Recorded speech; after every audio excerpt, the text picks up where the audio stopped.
Bem, todos pensam que a mudança climática fala só do descongelamento das geleiras e de outros impactos grandes, mas na verdade é algo que afeta todos nós. Eu percebi que, na verdade, estava no meio de um grande desastre. Na verdade, estamos falando de perigos que afetam todos nós. Não temos mais uma temporada de incêndio, temos esses incêndios que acontecem o tempo todo. Nós tínhamos estações, temporadas antes, e agora não temos mais essas estações. Sim, possível. É possível que isso esteja acontecendo. Essa ideia abstrata de que os oceanos vão subir na próxima geração, isso é errado, está acontecendo já agora. E não é um fenômeno que afeta os republicanos ou os democratas. Na verdade, se eu já vi isso nos últimos 10 anos da minha vida, o que eu vou ver nos próximos 50 anos? A coisa vai ficar muito pior. O que vocês fizeram com o nosso mundo? Bem, não podemos simplesmente deixar para lá e renunciar. Bem, eu não quero ser aquela pessoa que no futuro vai dizer, bem, eu tive a oportunidade de fazer algo e não fiz nada.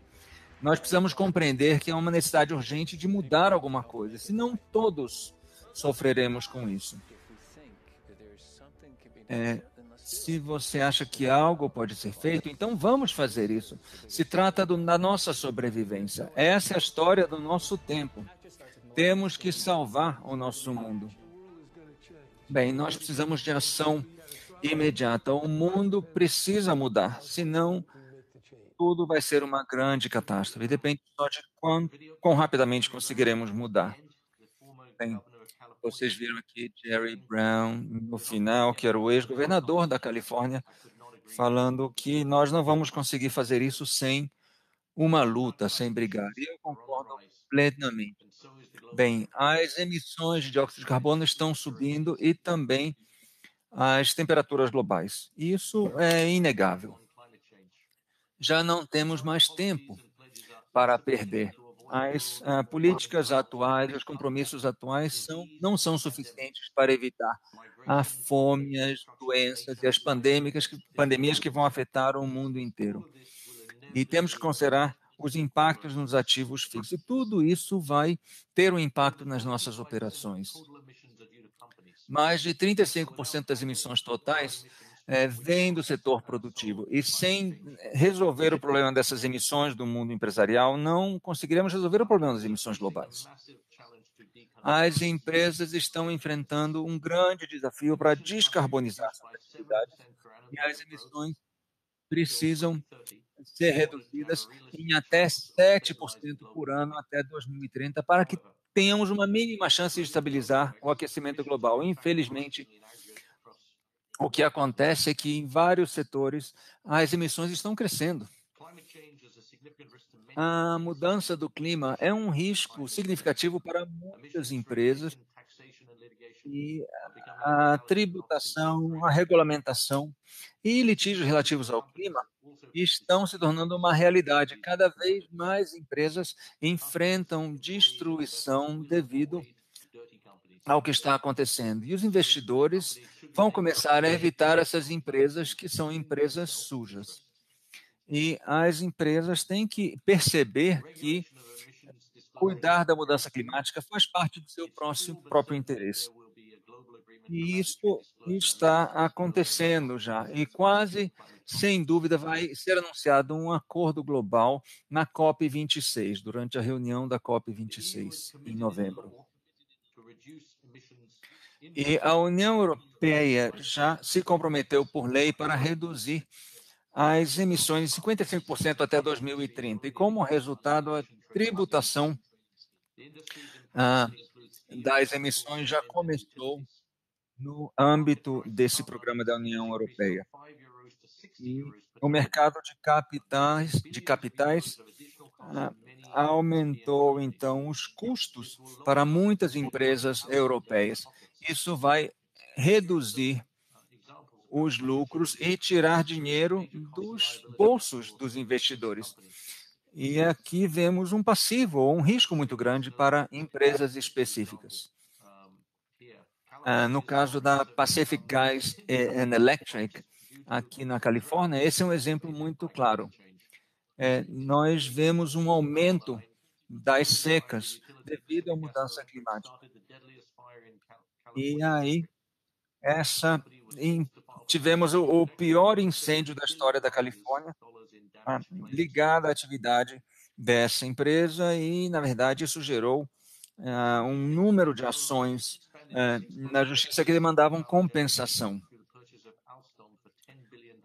E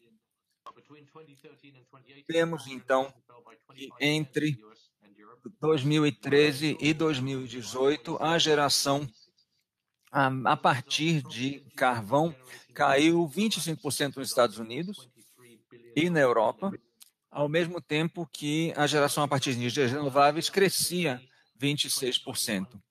Um outro exemplo é a Royal Dutch Shell, que entre 2020 e 2021 assumiu o compromisso de reduzir suas emissões diretas e indiretas significativamente. E isso tem que ser feito sem reduzir a produção.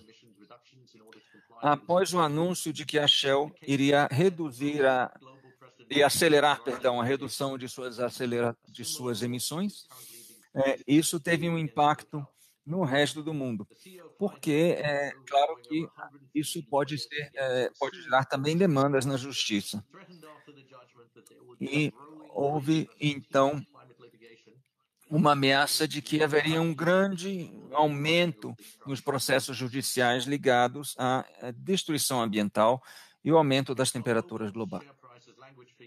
A Exxon, que sempre foi vista por muito tempo como uma empresa que buscava o crescimento a partir da exploração de petróleo e gás, a partir deste ano,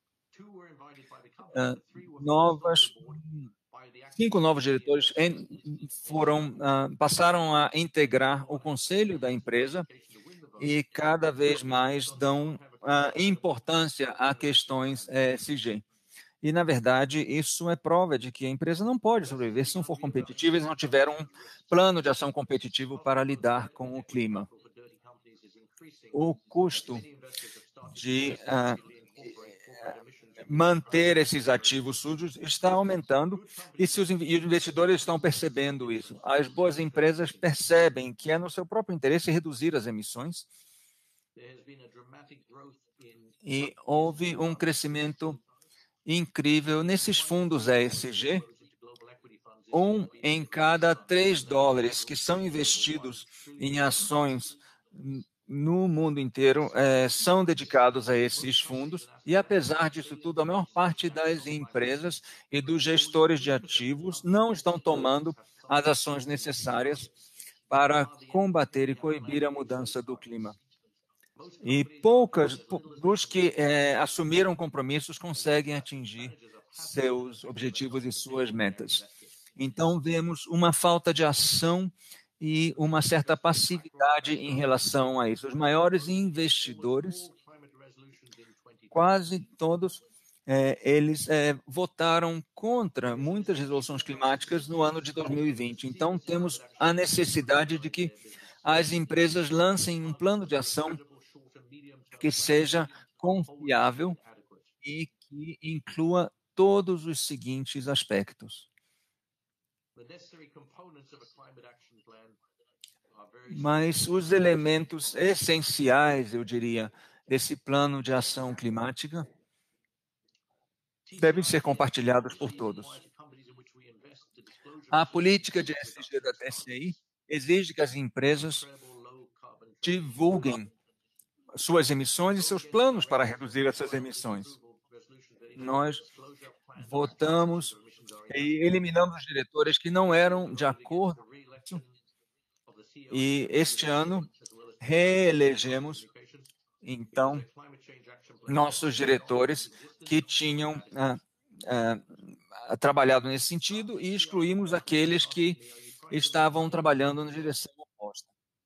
Bem, a pergunta anterior é: estão querendo economizar dinheiro ou salvar o mundo? Bem, na verdade, parece que muitos não perceberam que a empresa perde vantagem competitiva se não investir nos ativos corretos. E nós investimos, então, em um plano de ação que pretende salvar o mundo das mudanças climáticas. E aqui nós temos um exemplo do que uma das nossas resoluções sobre o clima. Então, essa carta, ou esse compromisso, apresenta uma resolução de que todos os acionistas da Charter Communications Incorporated, seria a empresa, concordam com essas ações e assumem o mesmo compromisso. E é importante que todas as empresas tenham um mecanismo semelhante de responsabilização e de prestação de contas. Em outubro de 2020, o grupo aeroportuário da Espanha assumiu um compromisso também semelhante para atingir a neutralidade de carbono, e 98% dos acionistas apoiaram a resolução. Estamos falando da empresa AENA. E eles pretendem atingir ou produzir 80% de suas próprias necessidades energéticas até 2026. A maior parte das empresas do setor estão adotando, então, esse tipo de compromisso público sobre o clima. Algumas das resoluções desse mecanismo Say on Climate não passaram pelo crivo dos analistas e nem do mercado. Mas, em conclusão, a pergunta é o que os proprietários de ativos podem fazer para ajudar, então, a salvar o mundo. Bem, não se trata somente de salvar o mundo, mas perceber que a mudança do clima representa uma ameaça significativa para os investimentos. E é importante que os gestores de ativos percebam isso. Caso contrário, se deixarem de perceber isso, terão grandes perdas em seus investimentos. Então, temos muitas opções aqui para uma ação mais definitiva nesse sentido. O papel das ONGs também é fundamental para, no sentido de lançar campanhas e promover esse conhecimento. Por fim, eu gostaria de falar um pouco sobre essa fundação de investimento nas crianças, que sempre foi uma das principais financiadoras de ações climáticas. É uma fundação que tem 6 bilhões de dólares em ativos. E este ano deve fornecer subsídios no valor de 200 milhões de dólares para ações de mudanças climáticas. E essa organização defende maior regulamentação e também políticas de tributação ligadas ao clima. E com isso, eu gostaria de agradecer a todos por essa oportunidade de falar com todos hoje. E nós sempre teremos muito prazer em interagir com todos da CBI. Muito obrigado.